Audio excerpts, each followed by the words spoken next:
How are you? Hello.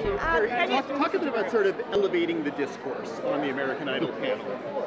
You sure you want to ask me about that? You should ask Jen and Keith. It's a little bit of each. I mean, you're elevating it and lowering it, but you're definitely I elevating lower it it as a well. lot. Well, you got to, if you lower it, you ain't got nowhere to go but up. You know what I mean? I just, you know, I like to respond very specifically to what I'm seeing, and sometimes I think my response should be a little bit of technique. You know, you got to be careful that you don't overload. I used the word sharp, I think, last night, and somebody in my life that's close to me, a friend, said, "What does sharp mean?"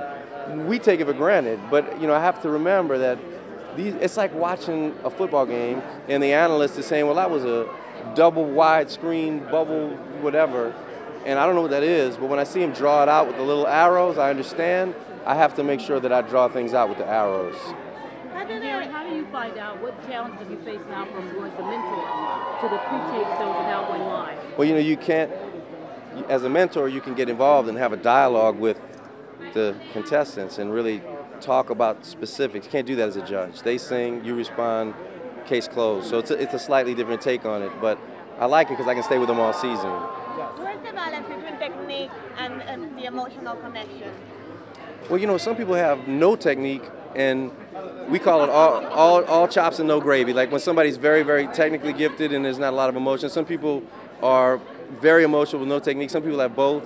The people who have none wouldn't be here. But there's always different combinations of all of that, and that's what's exciting to me. It's, you know, sometimes people sing out of tune and it sounds great. You know, sometimes people sing out of tune and it doesn't sound good. It's just, there's too many variables and too many specifics. But one thing I need to make really clear, and I'll say this over and over again, educating yourself is not going to take away from your passion, and it's not going to take away from your emotion. It just enhances you as an artist and as a human being. That's why we fight for music education, because of that. It's not going to make you less soulful. It's just going to make you a more complete musician. Do you see anybody in the top 13 yet that you really feel can win it? Not only win it, but you know, after it's done, really hit the charts? Oh yeah. Really well? I don't want to mention names now, only because I'm still learning them myself. But a bunch for sure.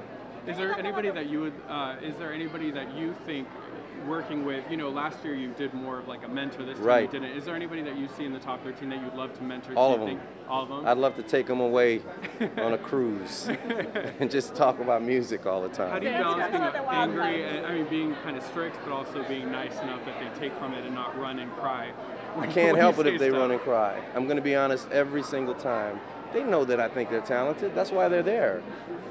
If they cry about it, I mean, what am I supposed to do about that? All I can do, I think the nicest thing I could do is be really specific and honest with them. The meanest thing I could do would not be to tell them what I think.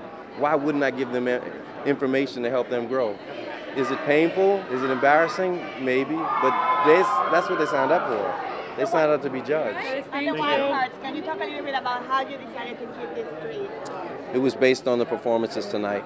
It really was based on the performances tonight. Like, you know, I feel bad for Bria and but I don't feel bad for her. She's 16. She has a huge life ahead of her, so I'm okay with that. And it's just based on a lot of stuff.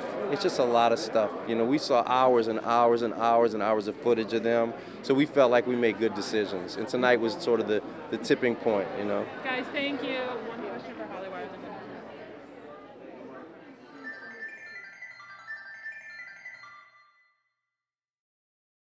Thank you.